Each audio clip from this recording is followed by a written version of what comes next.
Welcome to the F50 Woman Podcast, dedicated to sharing stories from a diverse community of women in order to provoke you into a passionate pursuit of life, build unshakable character, and achieve extraordinary things. Now, here is your host, Julia Jack. Her struggle with power started when she was a young girl. That's when she learned pitching a fit was a great way to get her voice heard. Fast forward, she would grow up to be denied a raise in one of the most insulting ways. And no, she didn't pitch a fit, but she didn't claim her power either. Now, as she looks back and as she looks around at other women in similar situations, she realizes that no one is taking our power. We are giving it away.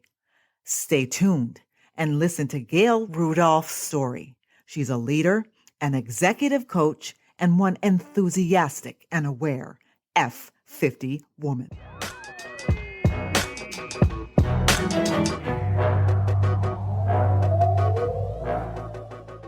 Hey, F50 women. Thank you so much for joining us today. I am with Gail Rudolph, and she is a best-selling author of a new book called Power Up, Power Down: How to Reclaim Control and Make Every Situation a Win-Win.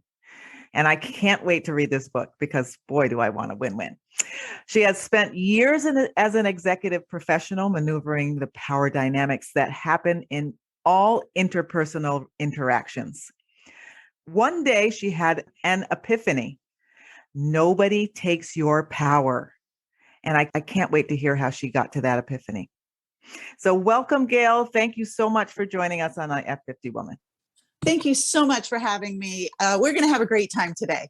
Yes. So I'm just going to start with just getting to know you, who you were as a younger woman, what you wanted to be. Let's see how this all started before you got that epiphany. So tell us about you. Well, I actually grew up in the Midwest, and I was the youngest of 4 children. So my interaction and struggle with power started from when I was very, very young. And I always tell people that because it gives you a little idea about who I am, but also how this all came about. But I was the youngest of 4 children. My oldest brother was 18 years my senior. Wow. Can you imagine in my household being 18 years younger than my siblings that I never had a voice?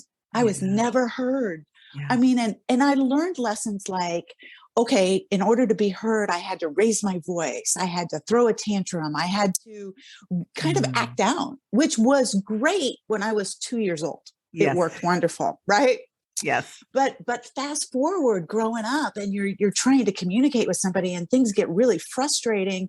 And the first thing you do is raise your voice because you learned it at such an early age. Right. So I grew up being, a youngest child of 4. My father was a school superintendent. So education and learning and growing was always part of just our household.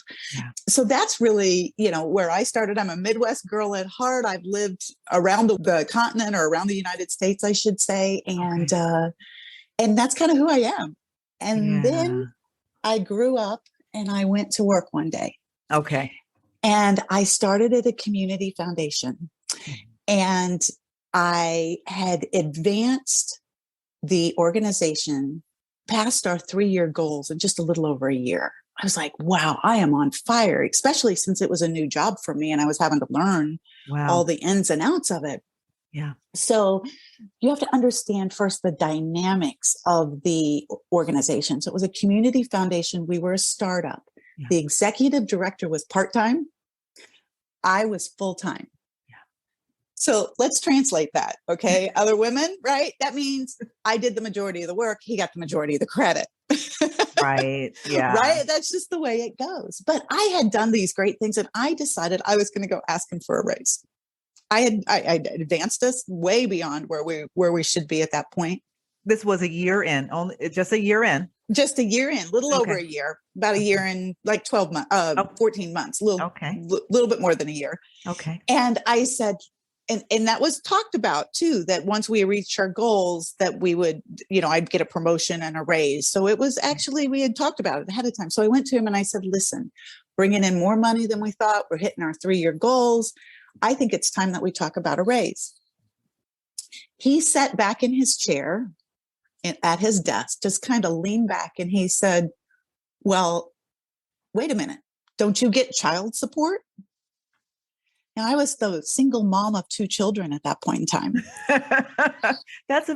I'm sorry. And completely devastated. I was like, how? What does getting child support from my ex-husband have anything to do with my work? With my work. Yeah. And my value. Exactly. Yeah.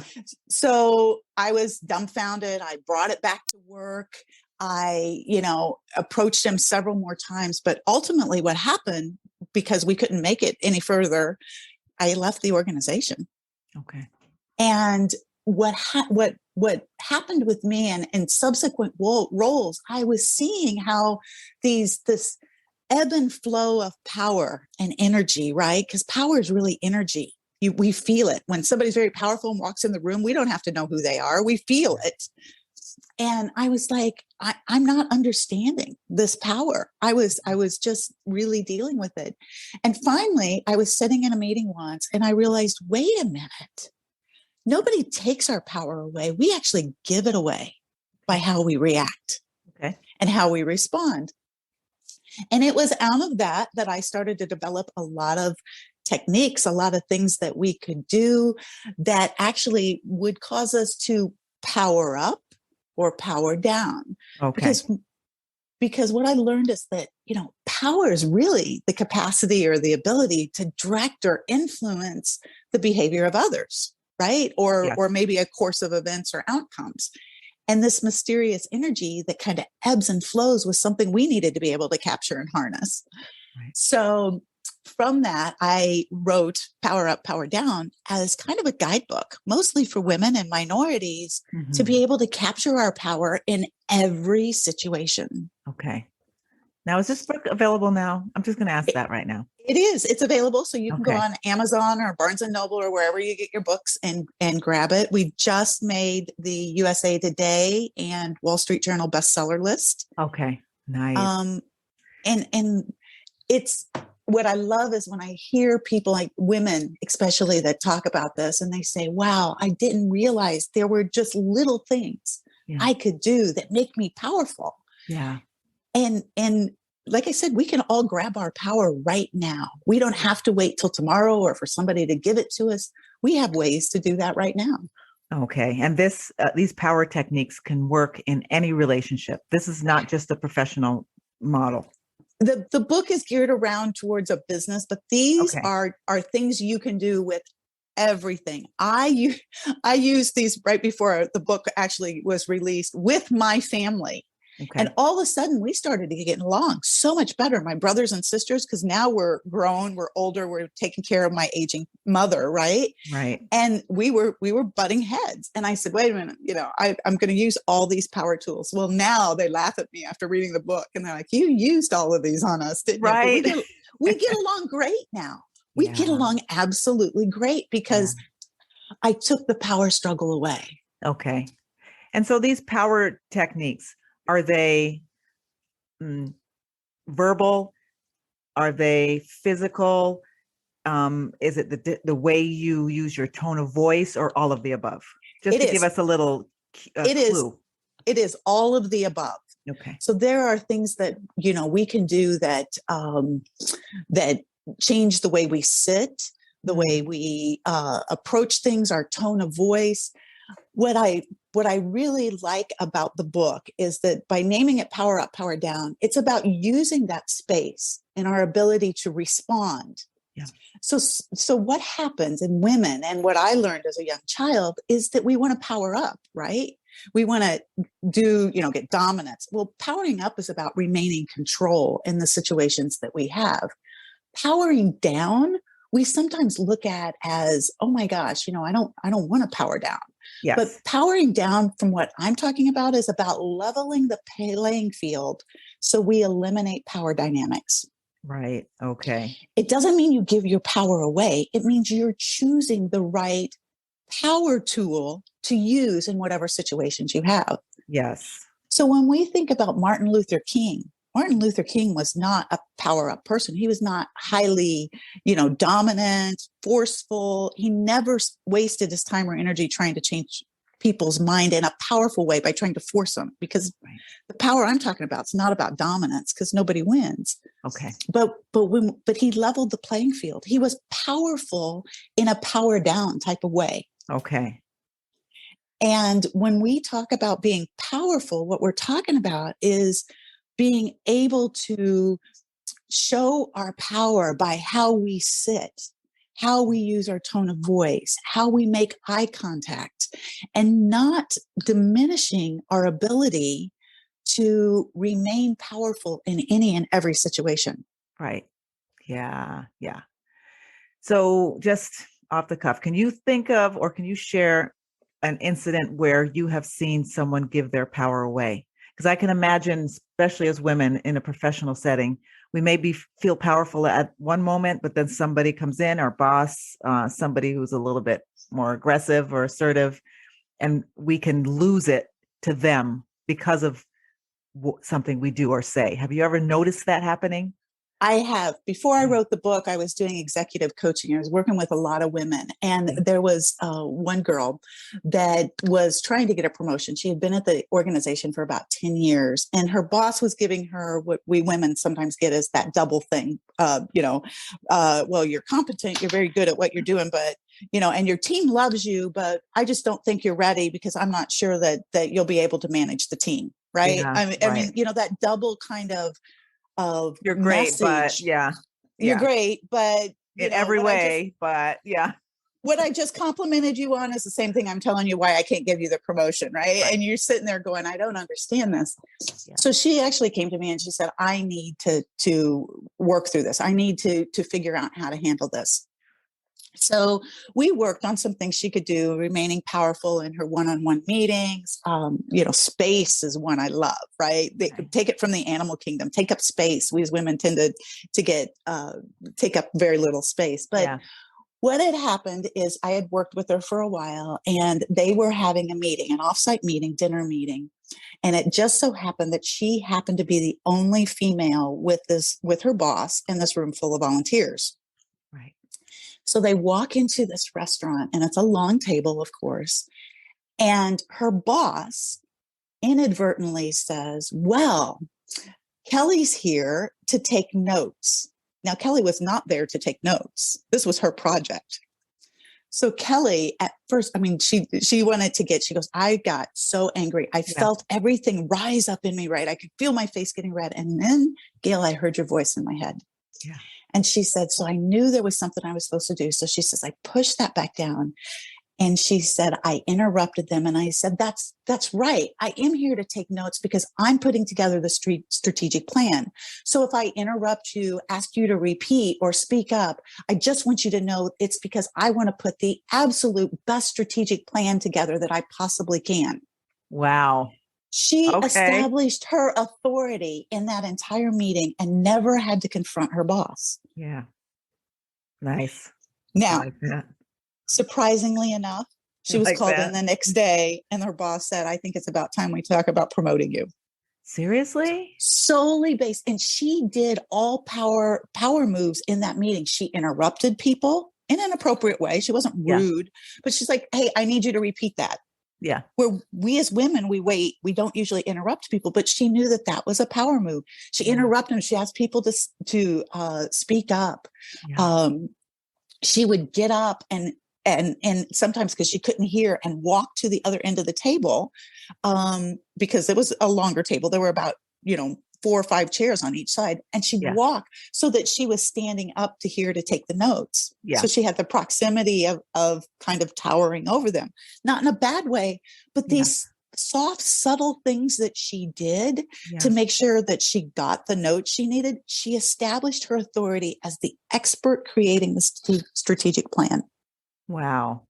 I've never really seen it or heard it put in those words so succinctly in a way that we could clearly understand and act on. But I always felt about myself in particular that The reason why throughout my career I wasn't promoted as I wanted to be is because I felt like I was showing up inauthentically. That's what I called it. But I can now, looking back, see how some of the power moves that needed to be made, either in my body language or the way I spoke, because, I was one who didn't want to take up a lot of room. I wanted to give space for everybody else. I wanted everybody to feel welcome, not realizing that that's giving a mixed message. I don't trust you with control of my team because you're not showing up like you're in control of the team. I love it. Yeah. I tell you, I have a couple people I need to get the book for. This is great. Do you see any lessons as you were growing up as that younger sibling, 15 years apart from your next sibling? Do you see any of the discipline or anything that your parents did? And this is not to point fingers at parents not doing good jobs, because I'm a mom. But do you see anything that you were taught that may have affected your ability to be powerful?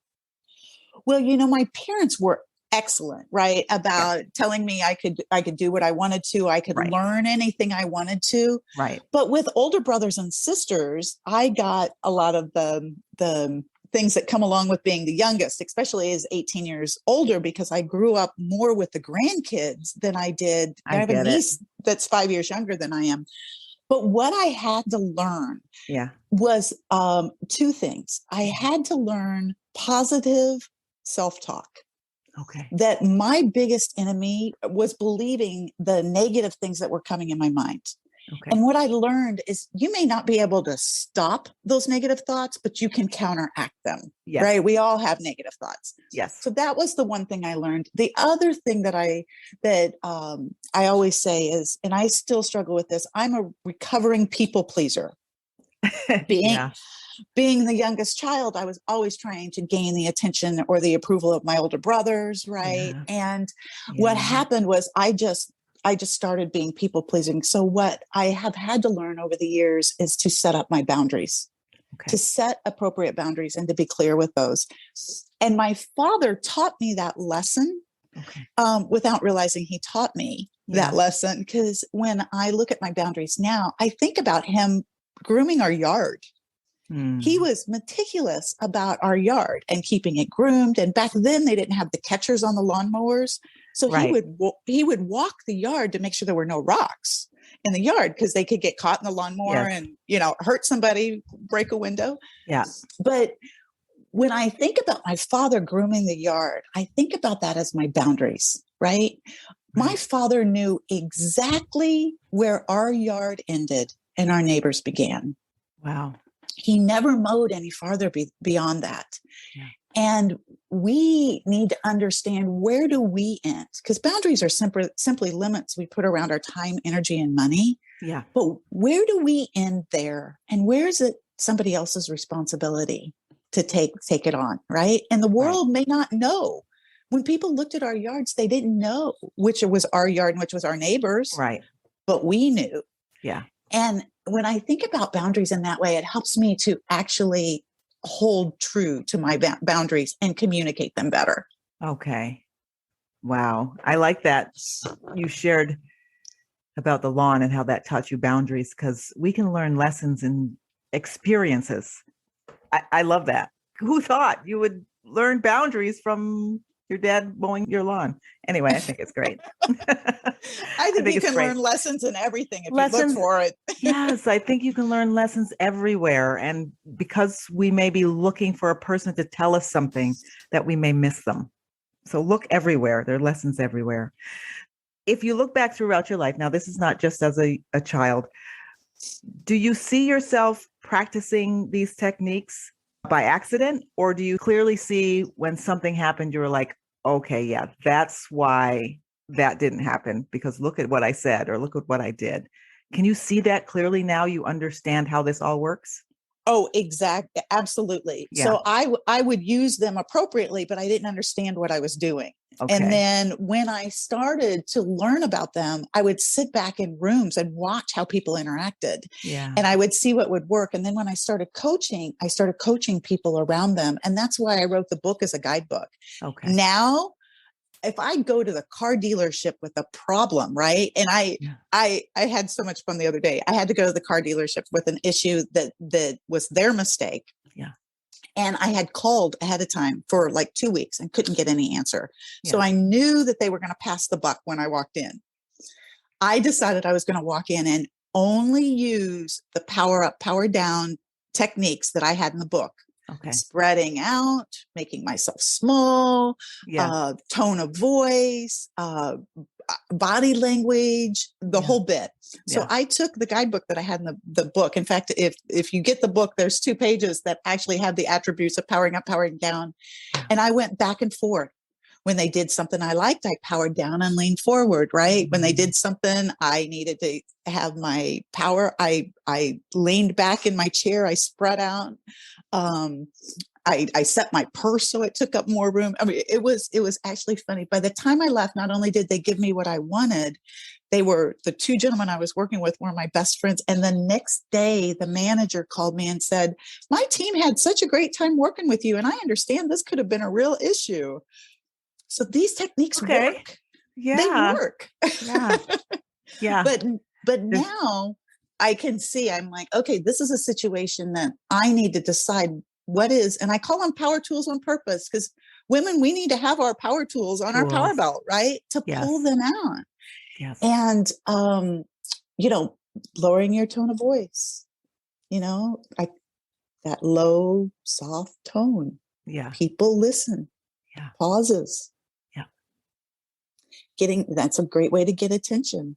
Smiling. I did a white paper a few years back, and what it showed was that women are either considered competent or friendly when it comes to work. A lot of times everywhere, but very rarely both. Wow. So when we think about that, we want to think about, there are times we need to power up in the confidence, right? And use, I say, choose your words. Use more competent words. And there's sometimes we need to be more friendly and use more friendly words. Okay. Such a delicate and challenging balance, it seems. Maybe after I read the book, it'll make more sense. But you don't know if you're being too friendly or if you're being too hard or being too intelligent or being too dumb. I don't know. It feels like a delicate, challenging balance. And I'm not sure where I fall on the spectrum, but it'll be interesting to know. Actually, it's not as delicate and as hard as you think it is. When really? You sit back, when you sit back, because you feel power. Yeah. So I talk about the difference between fear and intuition, because you feel power. When somebody's powering up over you, you feel it at your very core. Now, you may sit back and not know exactly what they're doing. You may not be able to say, oh, they're standing up, they're doing this, they're doing that, but you feel it. Yeah. Right? You feel it. So if you have power tools, you can actually choose to respond to that feeling. That's something you automatically sense and be able to respond back. So what I tell people is pick a couple of the power tools and practice them. Practice noticing what's happening with the energy that's going back and forth with power. And then say, okay, for a few days, I'm going to practice these 2 power up tools and these 2 power down tools. Yeah. And what it does is it tunes you into being more present in the situation and feeling like you can respond differently. Yeah. Yeah. I like that. You say there was one day when you had this epiphany. Was that what changed everything for you? Talk a little bit about that moment that changed everything.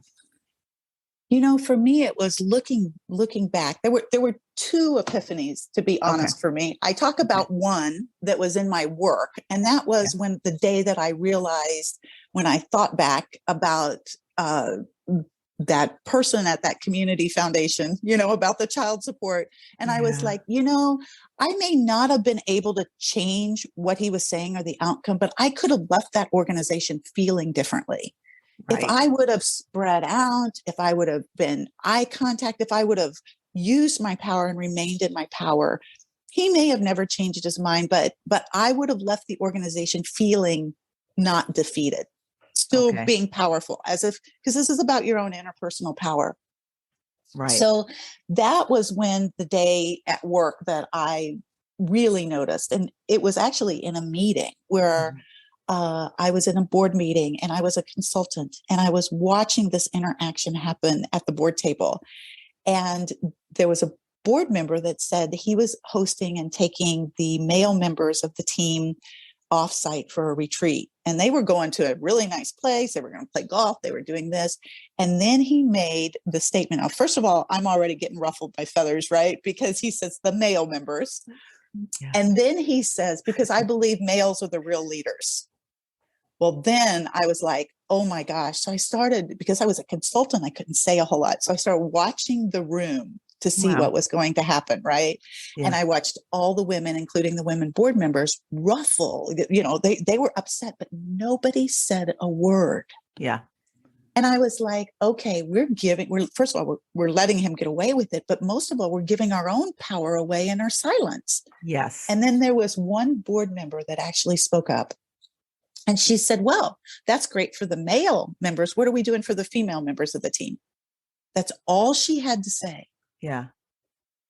She didn't have to confront him. She didn't have to say anything else. Yeah. And the next thing you knew, everybody was chiming in to see what they could do. He was totally, without embarrassing him, without confronting him, she had actually reclaimed the power and was doing in the room what everybody wished they were doing. Right. So that was like, just for me, it was like, that's the epiphany. That's something that I'm seeing and we're not doing. And we're not doing it. Yes. Yeah. Go ahead. No, I want to hear the second one. I was just going to say the second epiphany came when I had an ex-husband that was not he was actually probably diagnosed as a covert narcissist, but didn't know how to do it. And I remember one morning as he was throwing his fit and telling me things, that I sat there and I thought, I'm giving my power away. I'm just going to sit here in my power. I'm not going to give it away. I'm not going to react. I'm not going to respond. And I think that so many times we feel powerless when we're not. We always have power with us at every given time. It may not change the other person, but that's not what we're talking about. We're talking about interpersonal power. It's about remaining powerful in who we are. Yeah. Yeah. Not giving up and giving in. Yes, I can feel that. We think it's easier, but it's really not in the long run. It costs us way too much. Yes, there you go. It costs everything. If you are enjoying the F50 Woman podcast, don't forget to share your positive comments and ratings and share us on all your favorite social media channels. F50 Woman is a movement created for women, spread by women. Thank you for your support. Now back to the show and your host, Julia Jack. Does becoming powerful mean changing your personality? Absolutely not. Okay. No, you're not changing anybody or anything you are. You are who you are, wonderfully made, who you need to be. You are perfectly designed in your personality and who you are. Yeah. What we talk about with power is just about remaining powerful in any and every situation. Okay. And think about it. Even if you don't change the outcome of something, if you remain powerful in that situation, if you know which power tool to do, if you can feel good about how you responded, you are powerful.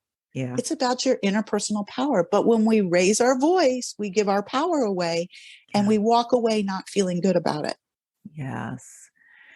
Now, did you have anyone as you had these epiphanies, did you have anyone you went to help frame this? Did you have a mentor? Talk about those people who did help you along the way. I know those individuals who said those things, they helped you in a sense that they sort of knocked you into this realization. But who were the ones you went to and said, hey, you know what? I'm having this issue. Help me out, if there was anyone. I would go to all of my girlfriends and all of my professional people and talk to them about the situation. But I have to be honest. Yeah. The reason I wrote this book is there was nobody there to help me along the way when it came to power. Okay. What we talked about was how to respond, how to do different things, how to behave, because we had a lot of things on how to behave in the corporate world that we think is the right way, or how to dress and various things. But what happened was that nobody was talking about this unseen energy that was happening in the room. Yes. And it was when I discovered that unseen energy that I started trying with people that I was working with different things and suggesting different things that they could do. Yeah. And that's why I wrote the book as a guidebook, so that people could actually have it to be able to use, because I didn't have it. Yeah. Now, you brought up how we dress. And I know for women in the workplace, that's always been an issue, probably still is an issue. Maybe it's not as much as it used to be. I don't know. Does how you dress affect your power as well from your experience? Well, I grew up when you had to wear the suit with the men, and I worked in a male dominant. Yes. So, and I do think that there's something to be said about dressing for the position you want. Right. Right. And I think that there's something with that. But when you're talking about your power, what happens so much is I don't think people pay as much attention to us as we like to think they do. Right.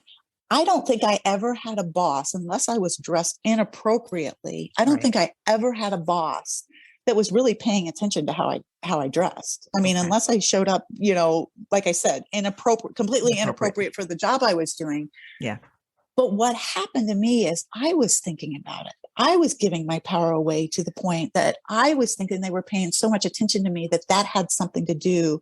And I was focusing more on that instead of who I was, how I was behaving, how I was responding in meetings. And many times I think that we blame it on the way that we're dressed, or we blame it on something else when it may or may not be that. Yeah, that's a really good point, that we are killing our power or decreasing our power because of the way we're thinking about ourselves. Because of the way we're thinking other people are thinking about us. And they're probably not even thinking about you. Exactly. I mean, we can go dressed perfect for the position, but if we stand in the corner and we're very small and we don't speak, we don't speak up appropriately, we don't understand the dynamics and the energy as it's ebb and flowing around the room, and we don't step into our power, whether that's powering up or powering down, or knowing when to power up or power down, we won't get the position.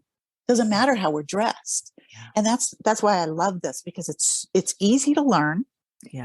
Because, I tell women, don't wear shoes that clunk down the hallway.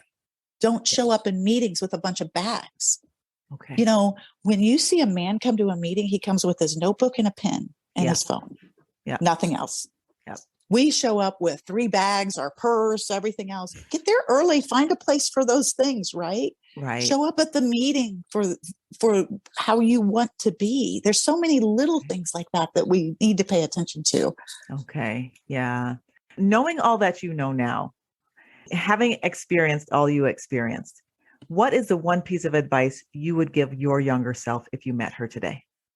You have power. It's at your disposal.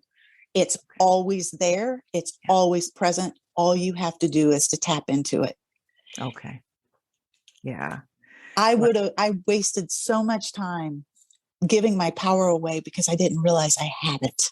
Okay. Yeah. I can feel that. Can you, or do you need to fake it till you make it? So I'm thinking some people don't have the inner confidence. Some people are shy. Some people are afraid. Do you need to fake it till you make it? I have heard people talk about faking it till you make it. And I think that there are some things. I mean, women tend to not take positions because they don't have every skill they need to take it, right? So in that type of incidents, you need to be more like our male counterparts, right? And take on positions that challenge us. And there may be a little bit of, I don't want to say fake it, because I don't want people to not be authentic. Right. But I think that we need to have more confidence in ourselves. And the interesting thing is, when you harness your interpersonal power, you don't have to worry about whether you're faking it or you're not faking it. You are your true authentic self. And what you're doing is you're managing and you're harnessing the power that's available to you at the time without, again, not powering up over anybody, because we're not talking about dominance or control or manipulation or any of that. We're talking about being powerful in who you are, then I don't think you have to fake it. Then you can feel confident about who you are. And that's what I love about the power tools. Yeah. You can take one and just practice with taking up more space in the room, or making yourself smaller at the table. If you practice that, you'll start seeing a difference. Yeah. And then you can show up being your authentic self. Right. Tell us what's next for you. What's next on your plate? What's coming up? What are you looking forward to, or what you're getting into going forward? You know what? The book was just released in October. Yeah. So I'm still promoting the book right now. And what I want to do, my goal in life is for every person to harness their interpersonal power. I don't want anybody to ever feel powerless or degraded or undervalued ever again. Yeah. But see, the law of power is we can't control what other people do. Yes. But we can control how we respond. And what the magic that happens with power is when we control and understand how we respond and we harness this power, powering up and powering down. Yeah. We actually feel empowered ourselves, and it doesn't matter about the outcome because we can walk away and feel good about who we are. Right. Yes. So my goal is to get this message out. It's never been talked about. Power is, something throughout history, people have misused power. They think it's dominance, force, and it's not. It's about creating win-win situations. Okay. And that is what I want to actually, that's my goal, is to let everybody know they have power, how to harness that power, and how to use it appropriately. Yeah. Can we all be powerful? You know, how we think there's not enough food to feed everybody on the planet. And so some people are hungry. Is there enough? Can we all be powerful? Absolutely. Okay. This is not something that's only for the rich or famous or anybody. Anybody can harness their power in any given point or time. Okay. A great example, you said you were a mother. Yeah. Okay. And how old are your children? Can I ask? The oldest is 27 and the youngest is 17. So they're pretty much grown, Yeah. same as my children. Yeah. But remember when your children were little and they didn't want to do something, and when they didn't want to do something, they would plop down on the floor, right, and they'd sit. Yes. Okay, right, Yeah. or sometimes they'd throw a tantrum. Correct. Yes. And if you tried to force them to do something, they would just push back. Yeah. It just created this horrible situation. It was not going to be good for anybody there. Yeah. But as a parent, if you go sit down next to them, you listen a little bit, you talk to them, you say, I'm not going to power over you. I'm not going to take you away or make you feel powerless. We're just going to find a solution here that's responsible for both of us. Yeah. When you did that, what happens is your child a lot of times would get up and go do whatever you needed them to do. And you went on your day and the whole incident was forgot about. Yeah. You say, I see this. My sister works with Alzheimer's patients, and I'd see this with them, right? They'd want to have their power. Well, that's what happens when people power up against us, we want to push back. We don't like people taking our power away. Yeah. But what's interesting is it's when we're not trying to take somebody's power away, or we're not letting them take our power away, win-win outcomes happen because we start listening to each other. Yeah. We start finding solutions that work for both of us. Okay. And I just love having visuals like that, because then you can kind of think about that. It's like, yeah, that is right. If I push back here, they're going to push back against me. So you power down until you get back to a level playing field, which is what you did with your child, right? You went and sat on the floor, you listened, you powered down. Yeah. Doesn't mean you're less of an authority. Doesn't mean you gave your power away. It just meant you responded to them differently. Yeah, absolutely. And can this be taught to children? You just mentioned how we interact with the powering up, powering down with children, but can we teach this to them as they grow? Absolutely. What's really interesting is I have a teacher, a special ed teacher, who is using, when I wrote the book, I never thought about it being used with children. I'll be honest. I thought it for women and minorities. I have men that go, I love this book. I never, didn't, it's just fabulous. It's helping me be a better person. But I have somebody who's using it in a special ed classroom. And they talk about, okay, is this where you need to power up? You're powering up, but maybe we should try to power down. And I don't know how that's going. It got sidetracked a little bit because of COVID and people aren't in the classroom. But as they're coming back into the classroom, she said she's going to be using a lot of the techniques of power up, power down with the students. Nice. It seems like a technique that's just good for human interactions of all kinds. And so the book will be a tool used widely in many different ways and many different sectors. As we're winding down, let's get a little bit of advice from your playbook. So could you advise, of course, other than your book, which we will get and read because we all need to learn how to power up and power down in relationships and marriage and professional lives? Absolutely, especially as women. But give us another book, if you have one, that you advise all women to read. You know what? Boundaries by Henry Cloud. Okay. Yeah. Boundaries is a book that talks about his, how to handle boundaries. So I would say, I think women, we try to be all things to all people. Yes, and we have a problem with holding our boundaries and saying no. Yeah.